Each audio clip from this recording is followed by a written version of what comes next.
যে কোনো জিন চাইলেই কি কারো ক্ষতি করতে পারে? জিনদের খাবার কি? কোন জিনকে নবীজি ঘরে দেখা মাত্রই হত্যা করতে নিষেধ করেছেন? জিনদের ক্ষতি থেকে বাঁচতে হলে কোন জিনিসগুলোর প্রতি আপনাকে লক্ষ্য রাখতে হবে? জাদু কয় ধরনের হতে পারে? জাদুতে বিকারগ্রস্ত হয়ে গেছেন যারা, তারা কি করে চিকিৎসা নেবেন?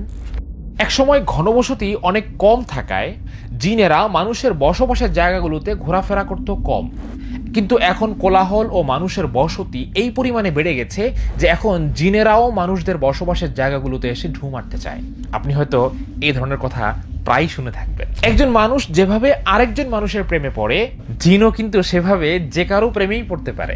কিন্তু তারা এতটা ভয়ঙ্কর প্রেমিক যে তাদের পছন্দের মানুষ যদি অন্য কারো সম্পর্কে জড়িয়ে পড়ে, তাহলে ওই প্রেমিক জিন কিন্তু তাকে শাস্তিও দেয়, এমনকি কখনো কখনো মেরেও ফেলতে পারে। জিন, জাদু ও বদনজর নিয়ে আমাদের সমাজের মানুষজন সাধারণত দুই ভাগে বিভক্ত হয়।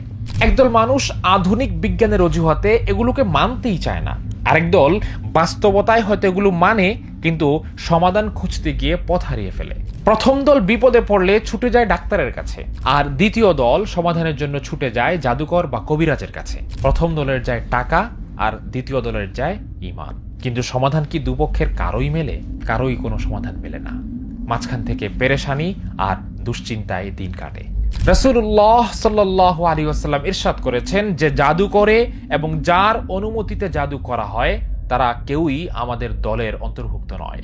সাহাবী আব্দুল্লাহ ইবনে মাসউদ রাদিয়াল্লাহু তাআলা আনহু বলেছেন, জাদুকর ও জ্যোতিষীদের কাছে গিয়ে যে তাদের কথা কি বিশ্বাস করলো, সে যেন মুহাম্মদুর রাসূলুল্লাহ সাল্লাল্লাহু আলাইহি ওয়াসাল্লামের উপর নাজিলকৃত দ্বীনকেই অস্বীকার করে বসলো।